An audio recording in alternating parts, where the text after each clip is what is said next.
Hello, this is Johnny G with Out As the New In, You Have a Purpose podcast. I'd like to welcome Dr. Avi as I sit down and we discuss mental health.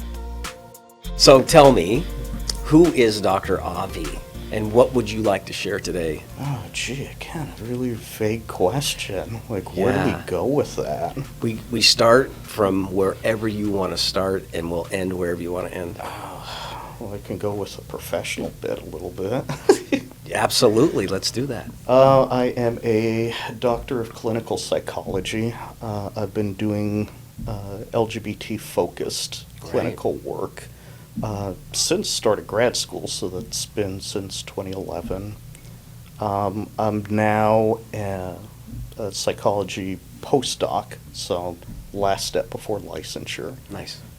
In private practice, Right. doing my own focused work with the LGBT community, really focusing on trans and non-binary care, but working with everyone else under the umbrella with all kinds of clinical therapy needs. Right. Is there a set age group that you're working with? There's a range. So Sure. I work with 13 and up. Okay. Don't really work with kids because my personality and the fact that I use lots of profanity in sessions doesn't really work with little kids. Gotcha. The oldest that I currently work with is 42, but I can work up to 65. But Sure. the sweet spot tends to be teenagers and 20-somethings. Right. Kind of that Gen Z millennial age works really well. Awesome. Yeah. I love that. And what brought you to focus on the LGBTQ community? Lack of people doing this kind of work. Really. Absolutely. Growing up LGBT in a rural part of northern New Mexico, not having any of that kind of support. Right. As I got older, I wanted to be able to be that person, be that source of support to other folks. Kind of the philosophy of I don't want anyone else going through what I went through. So doing what I could. Right. Yeah, so now this is your piece, your passion, your purpose of giving back. Right. Right. Used to do a lot of political advocacy work in my late teens, early 20s. And through that, I was also taking a lot of classes in psychology and decided, I may be able to do better work one-on-one, working with folks that way, seeing that there just weren't many clinicians that were focusing in this area and doing this work. There still isn't. Right. I was looking in early 2000s, 2002, 2003, 20 years later, there's still very, very few, even here in the Valley. Right. 7 million people, thereabouts, and I can count the numbers of specialists that do this work. Right. Yes. Especially what you're doing for that age range. Right. Right. Even fewer who identify within the community that are doing that. Right. Heck, you'd think that there would be more. There's starting to be more folks, but still, the numbers are so low and there's such a need for it. Right. All you got to do is open up the paper, read the news. Absolutely. Everything going on. Yeah, the world is in a very interesting place right now. That's a good way to put it. Right. Yeah. And then look back at the past, right? What happened in 2020 and having that pandemic and how that affected so many people and their mental health. Yeah.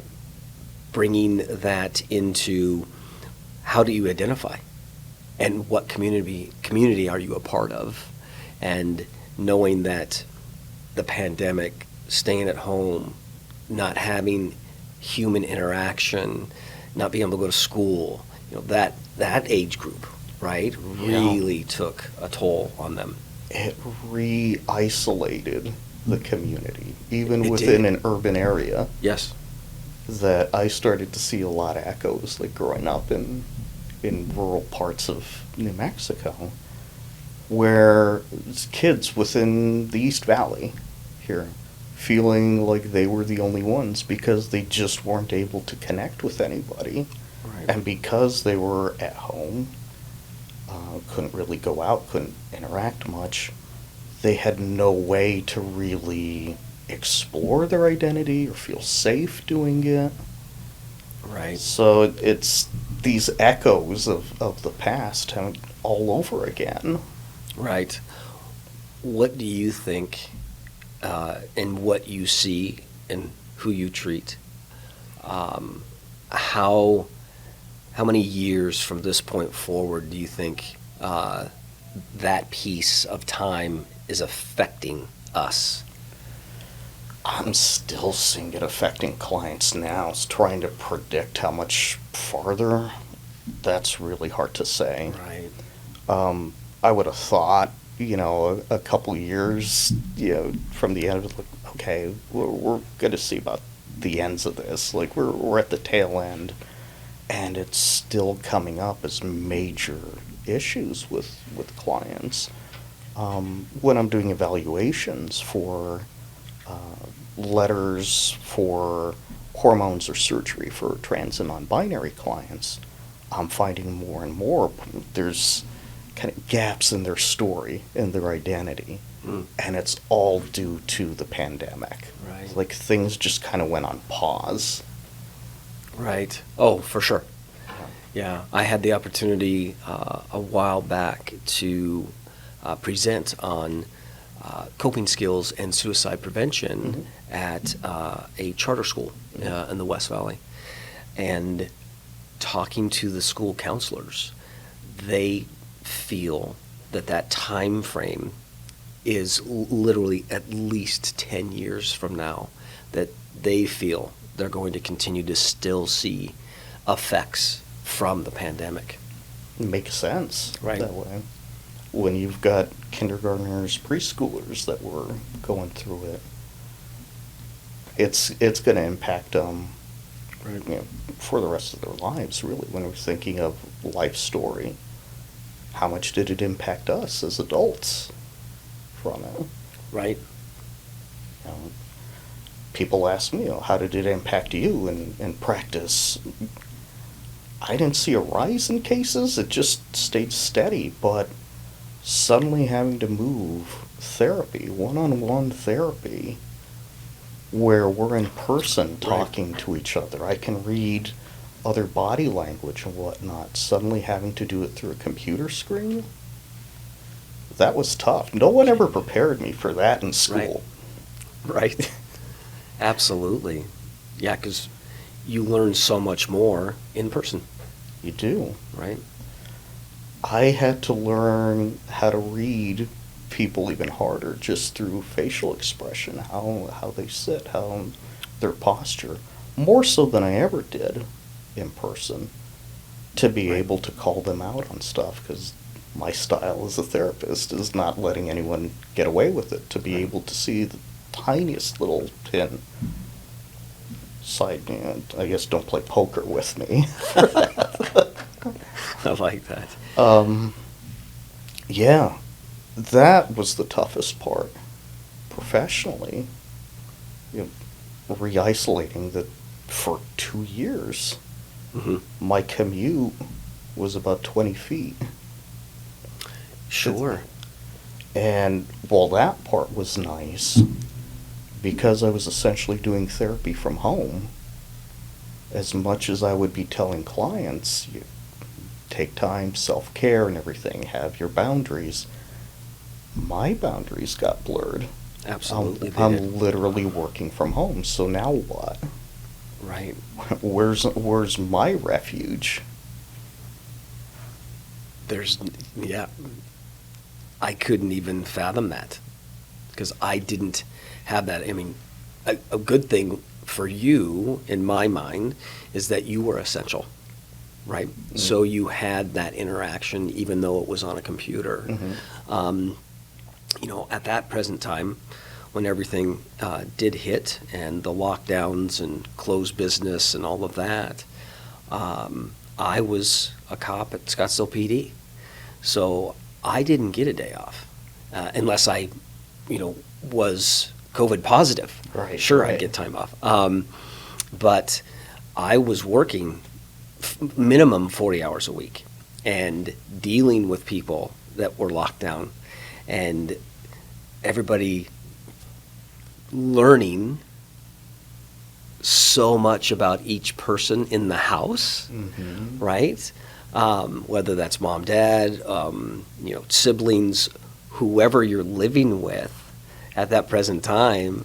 And what was very interesting to me is to see a swing in the types of calls that we were dealing with at that point in time. And it became domestic violence. It became overdoses, attempted suicide, completed suicide, those types of calls, because people didn't get to do what they were doing every single day in their routine of getting out of the house and having interaction with coworkers, with other family members, friends, doing things out in the community, right?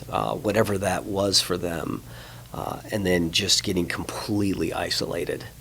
It changed so much of the mental health aspect of who we are. The cabin fever issue Sure. is what I saw. A lot of the teens that I was working with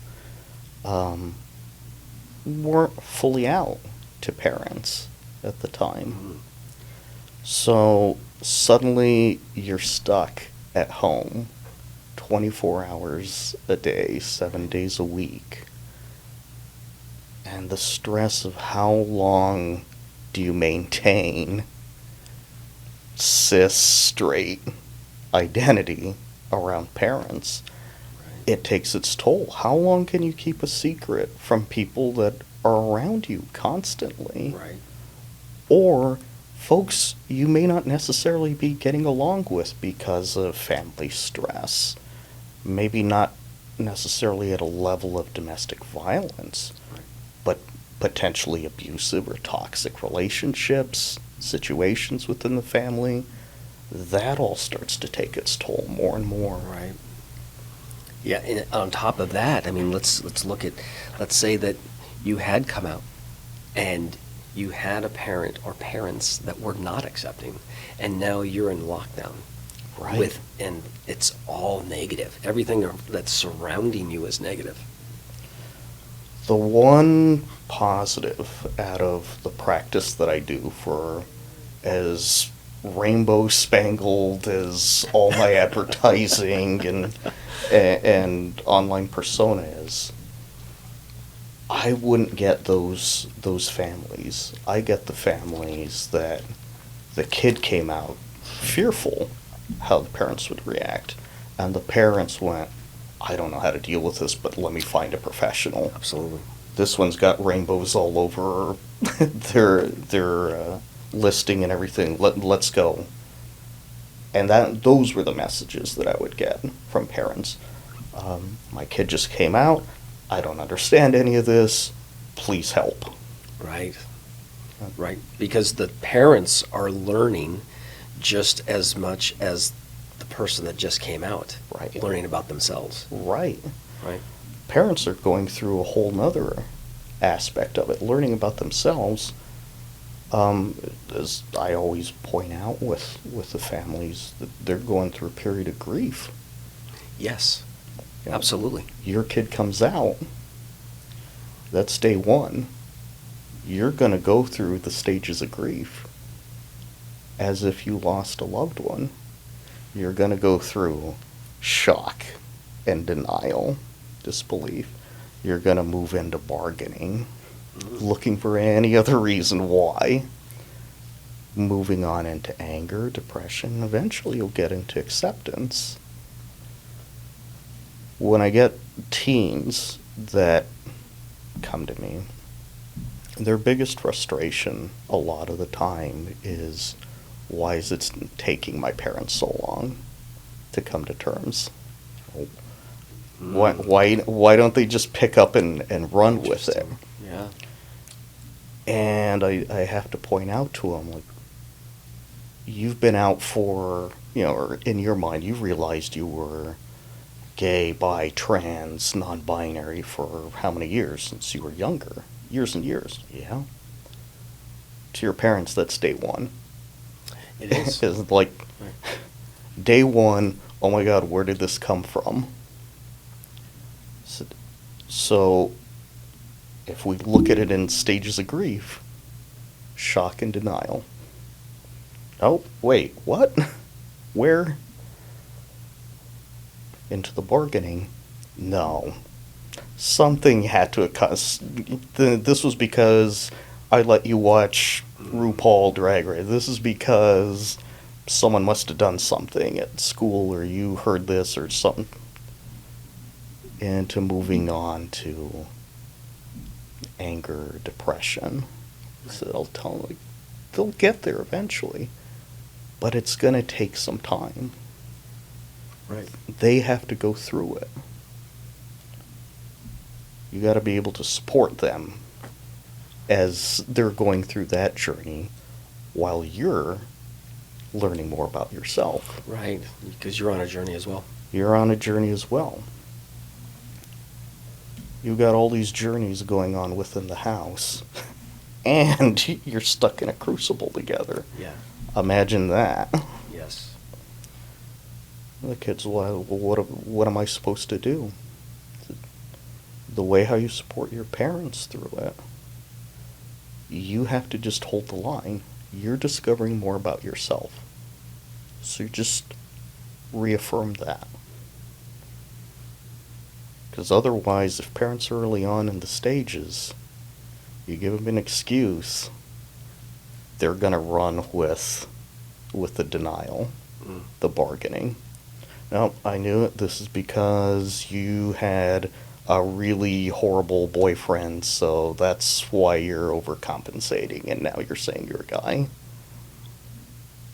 No. You hold the line. Interesting. Yeah. How do they absorb that? Most of them take it pretty well. Most had never thought about their parents needing to grieve, because they'll sit there and go, well, I'm still here. Why are my parents grieving? Why are they going through these stages of grief? So they're grieving the kid that they thought that they had. Correct. When you're born, your parents look at your little chubby face, little hands, and after they've counted your fingers and toes and everything, they start seeing your whole life. They see your first words, your first steps, your first day of school, riding a bike, graduating, going to college, getting married, on and on and on. They write a book in their minds for you. And when you come out, you tear those chapters out. Right. And it's scary. The book isn't written in stone, right?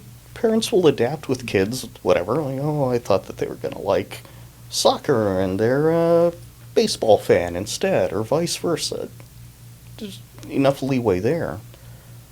But someone coming out, particularly trans, non-binary, parents freak out. Well, what do I do? I don't know what any of the future means, and I don't know how much I hurt my kid in the past now, so the chapters that are already written, how much have I hurt them? Right. Then the kids kind of understand, like, oh, yeah. Yeah, it's going to take everybody in that household time to support and accept and understand. Yeah. Right. So the acceptance, support, affirmation needs to go both ways within the house. Right. It's where I'll remind the parents that this isn't a case where you drop your kid off once a week with Dr. Avi and I'll fix everything, and you just sit in the car and the magazine Right. and everything's fine. Like, no, you got to do some work too. Absolutely. Yeah, everybody has to be a part of it. Yeah. For it to work. For it to be good, lasting changes. Right. Yeah. Most definitely. Yeah. Yeah. Tell me about, if you don't mind sharing. Sure. Tell me about where you were in your life when you knew. Whew. Well, let me see. Back before color was invented, I kind of first knew, I want to say around age 12. Okay. So, it had to do with simple fact, like, I wouldn't call them crushes per se, but it was just noticing male classmates Okay. more. Kind of just that admiration from a distance. As in, like, wow, they just look really good, they have nice style. Couldn't make heads or tails of it, but wasn't super strong. Just that, like, okay. I tend to, like, stare at him a lot. But maybe that's just because, like, he's really popular and I'm more introverted. I was a little nerd, you know. Love my comic books and D&D games and everything. Right. Well, okay. And, you know, middle school rolls around and just noticing more of these popular cute boys. Still no connection until, like, one day out of the blue, I just kind of noticed, like, I've never had any of these thoughts about any of my female classmates. Female classmates, totally friends. Growing up in New Mexico at that time, being out and queer was not really an option. At best, you would be teased. Okay. Best case scenario. Right. This was the late 80s, early 90s. So, I think historically, AIDS epidemic is raging at the time. So rampant homophobia. Right. And then you throw in Latino culture on top of that. The machismo. That you're a boy, you better like manly stuff. You like sports, you like mechanics, you like going out and doing stuff. And here I am, the sensitive kid that likes gardening and cooking. Doesn't care for sports at all. I was beyond the kid that, like, was forced into baseball. I mean, you want to see early signs of me. Like, I was the outfielder that was chasing butterflies out in the field, completely oblivious to any game going on. Right. Yeah, if they could have put me further out in outfield, would have loved it. Like, just don't even bother hitting the ball to me. I'm gonna chase squirrels.